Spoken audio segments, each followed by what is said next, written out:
Kaylee Sawyer was born on March 2nd, 1993, in the small town of Bend, Oregon. At 23 years old, Kelly was a vibrant and cheerful young woman. She consistently wore a smile and embraced life, enjoying every single moment. Kelly had a boyfriend, Cameron Riem Hofer, and they shared an apartment located across the street from the college. Their neighborhood was a quiet, peaceful section of the city. Many viewed them as the ideal couple. Cameron was well regarded by Kaylee's parents. Initially, the young woman had aspirations to become a photographer. She dabbled in it and showed considerable promise. Her plans for her life were ambitious. However, she later took a position as an administrator at a dental clinic. In this role, she truly shone. Kaylee had a knack for connecting with every patient and could soothe anyone anxious about a dental visit. While employed there and observing the dentists, the young woman decided she too wanted to pursue a career in dentistry. She felt it was her true calling. Patients trusted her and felt comfortable enough to proceed with their dental treatments without fear. Around 8 o'clock on Saturday night, July 23rd, 2016, Kaylee Sawyer and a friend headed to a downtown bar for a coworker's bachelorette party. At this celebration, they had a good time, danced, and Kaylee offered her congratulations to her colleague while enjoying some drinks. The attendees were mostly her middle-aged colleagues, so the gathering was relatively brief, concluding around 10:30 p.m. Everyone then began to head home. Kelly, along with some other young women who wished to continue the evening, proceeded to another bar. There, they had more drinks, danced, and continued their fun. At this second location, a man started to flirt with Kelly, an interaction that was observed by a friend of her boyfriend, Cameron. This friend texted Cameron, informing him that Kaylee was at the bar with another man. Cameron was quite upset. After midnight, Kaylee felt tired, was noticeably intoxicated, and wanted to go home to sleep. She called her boyfriend Cameron and asked him to come pick her up. Cameron, despite being annoyed with her, immediately went to get his girlfriend. Kaylee was waiting for him at a restaurant with a few of her friends. On the drive home, they got into an argument because Kaylee had consumed a significant amount of alcohol and had been socializing with another man. When they arrived at their apartment building, a disgruntled Cameron exited the car and went straight inside. Due to the argument, Kaylee didn't follow him immediately. She remained in the car to compose herself and cool down. Her boyfriend waited for her in the apartment, but she didn't come back right away. About 10 minutes later, Cameron received a very specific message from Kaylee.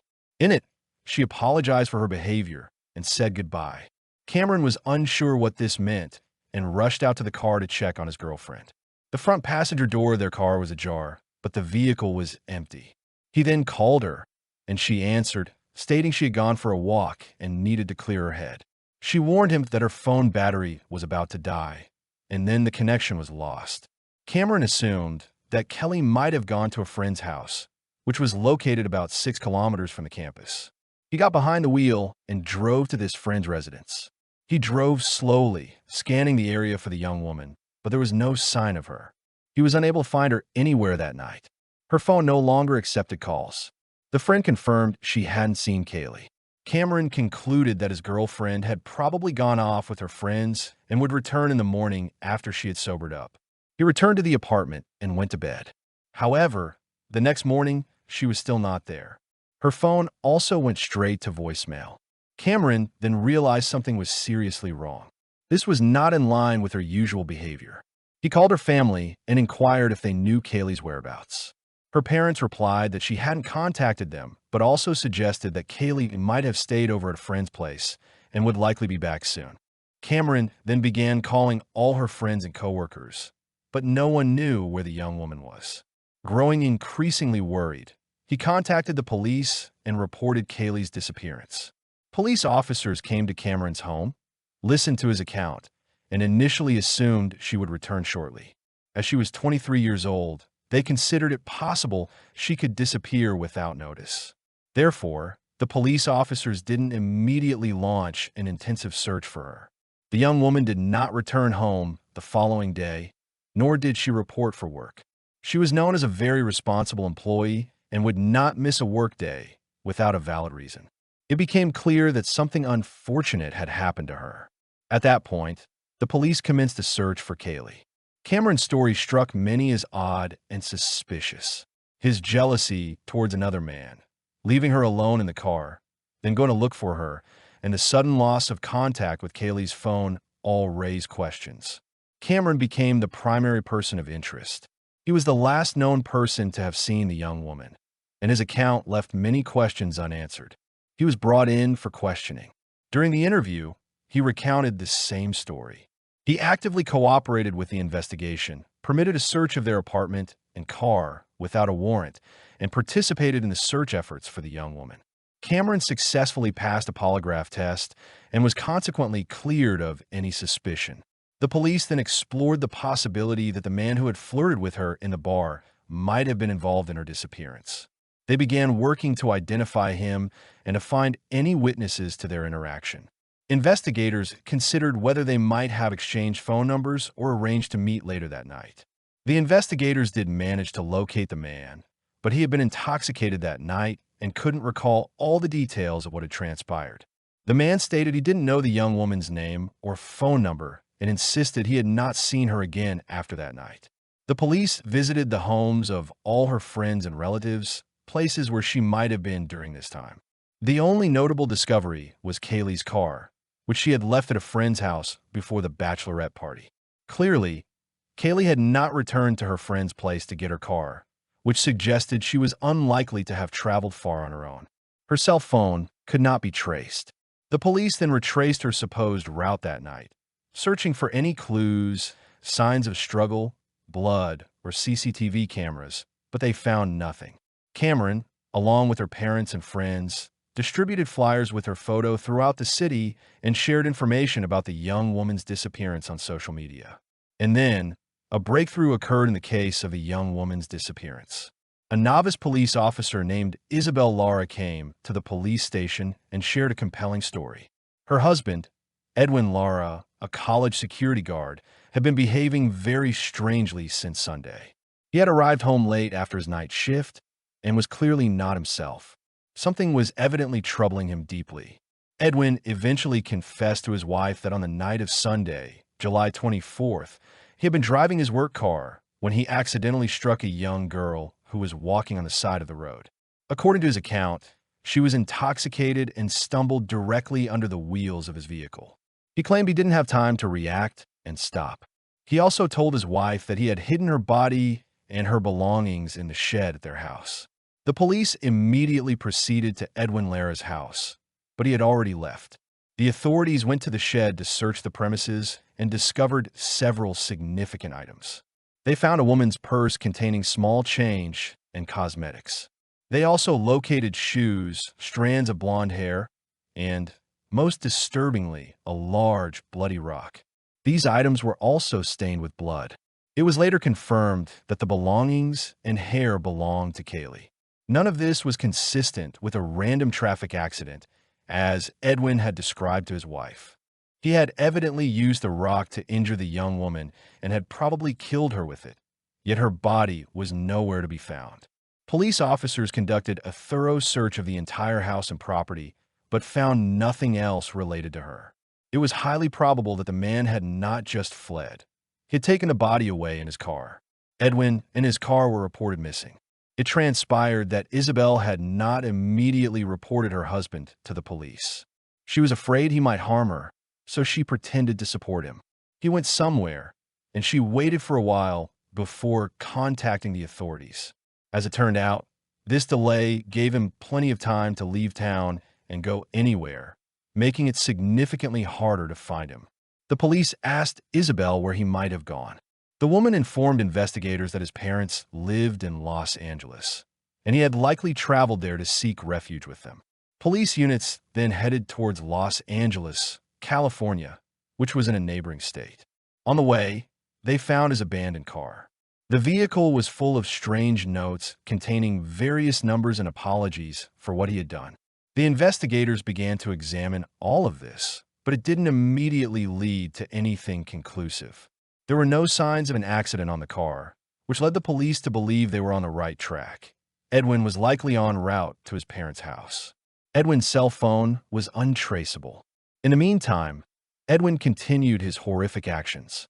After fleeing, he kidnapped another 19-year-old young woman named Andrea Mess. He spotted her getting into her car after finishing her shift at a store just as she pulled out her phone. The young woman was looking at something on her phone and was not paying attention to her surroundings. Edwin stealthily approached her, opened the passenger door, and got into her car. Edwin was wearing a bulletproof vest and was armed with a gun. The young woman was terrified. Threatening her with a weapon, he demanded that Andrea drive him to California. The frightened Andrea complied with his demands. Along the way, he recounted to her what he had done to Kaylee. Edwin even showed her pictures of Kaylee and news headlines identifying him as a wanted man.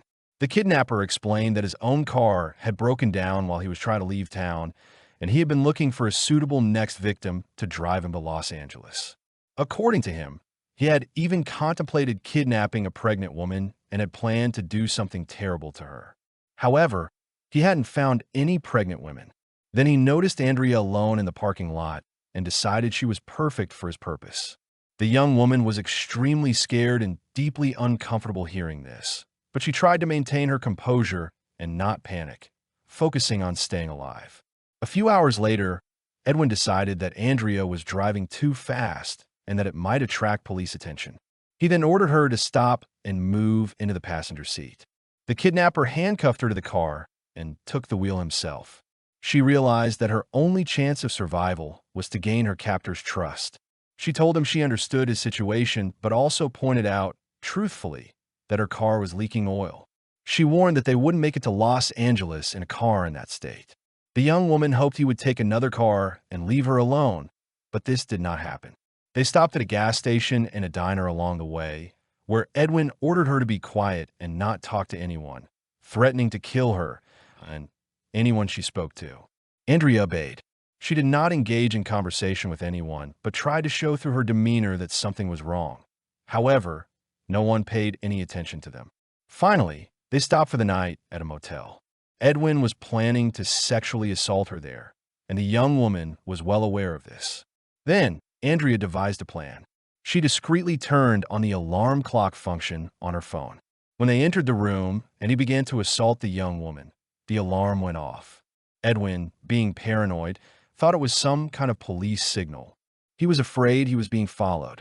But Andrea explained it was a notification to remind her to take her medication.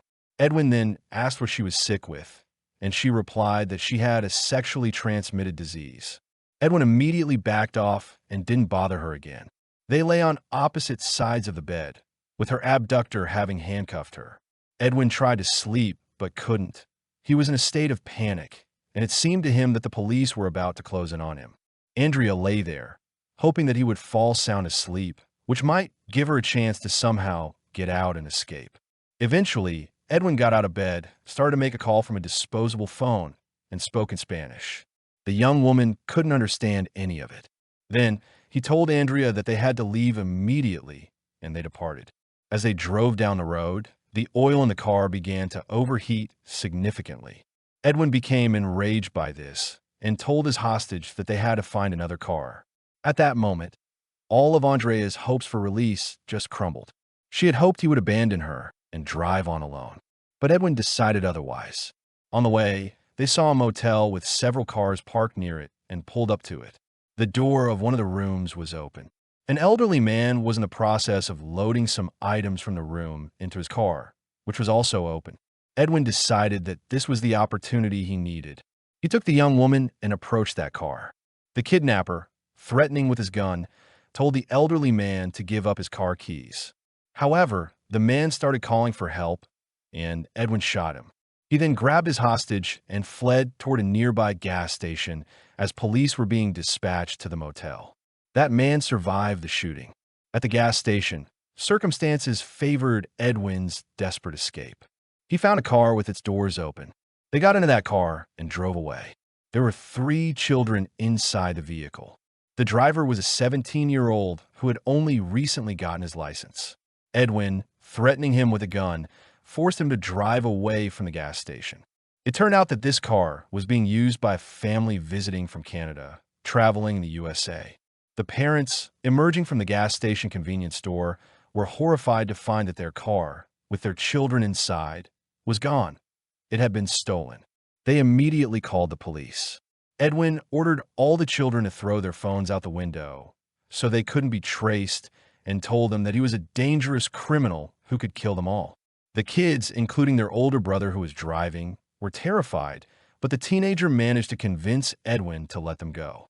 He argued that the children would interfere with his plans and would make him an easy target for the police to find, and Edwin agreed.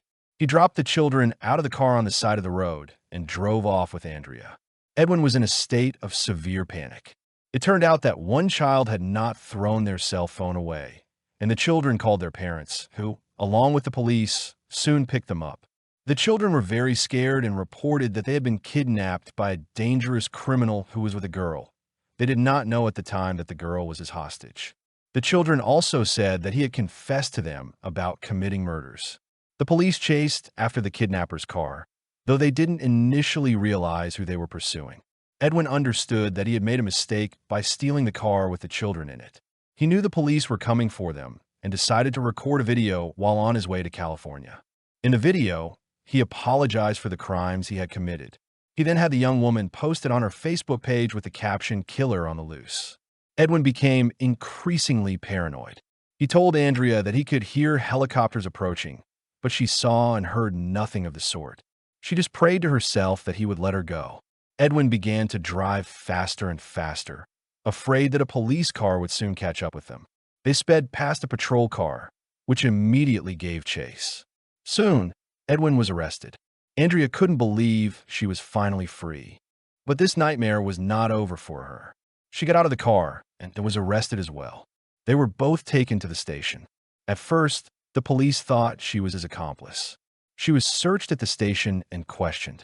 And so, the young woman who had lived through all that horror with him had to prove her innocence. She stated he had kidnapped her and held her hostage. Andrea maintained she had not gone with him of her own free will. She was eventually released after 18 hours.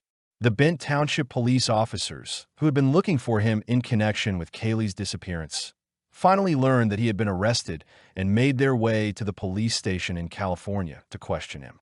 When questioned, Edwin initially told the police that he had accidentally hit Kaylee with his car. He claimed she was still alive, and he had smashed her head with a rock to stop her from screaming. The officers informed him that when they examined the car, they found no signs of an accident. He then abruptly changed his story, asserting that he had deliberately picked her up, believing she was a prostitute. However, this story also seemed implausible, as there were no individuals fitting that description known to be in that neighborhood. At that time, it was common to see intoxicated students returning home after parties. Such students were precisely the kind of individuals campus police would often give a ride home. Then, he told a new story, one that was likely the truth. On the night of Kaylee's disappearance, he was driving his work car, patrolling the college neighborhood, and keeping an eye out, when he saw an attractive young woman who was intoxicated and could barely walk. He stopped and offered her a ride. Kaylee, seeing that he was a security guard, agreed and got into his car. She thought she would be safe with a member of campus security. Instead, he raped her, strangled her, and then killed her by hitting her in the head several times with a rock. According to him, he had long harbored a desire to kill and was inspired by serial killers. And when he saw Kaylee alone on the road that night, he realized she would be his first victim. He planned other murders. He was initially reluctant to reveal the location of Kaylee's body, but later he did indicate on a map where he had dumped her. The police found Kaylee's body there, mutilated beyond recognition. The cause of death was determined to be blunt force trauma to the head. Edwin was charged with the murder of Kaylee, the attempted murder of a male, the rape of Kaylee, the kidnapping of Andrea, and carjacking. He was transported to the state of Oregon and faced the death penalty. At trial, he claimed he had asked to call his attorney, but his request was denied. This was despite the police officers maintaining a different version of events. They stated they had advised him to contact a lawyer, to which he allegedly replied that his lawyer was already there, implying he would represent himself. However, he later retracted these words. As a result, his confession of murder made during questioning was excluded and not considered at trial. The prosecution then needed to prove through other means that it was Edwin who killed Kaylee and committed his other crimes. Despite this, the prosecution had plenty of other evidence. There was the evidence found in his shed, his DNA on Kaylee's body, his wife's testimony, and Andrea's testimony, to whom he had disclosed all the details of Kaylee's murder. The prosecution was seeking life in prison without the possibility of parole for Edwin. Edwin ultimately took a plea deal with the prosecution and admitted to murder, attempted murder, and kidnapping, but he refused to admit to rape in exchange for a life sentence. Edwin Lara was found guilty and sentenced to 2 life sentences without parole. The Kelly family subsequently sued the college regarding their security guard. They accused the college of failing to request any data about Edwin's completion of psychological tests and other relevant background information when hiring him. They argued the college had provided him with a gun, handcuffs, and a bulletproof vest, all of which he used to commit his crimes. This lawsuit was settled out of court for $2 million.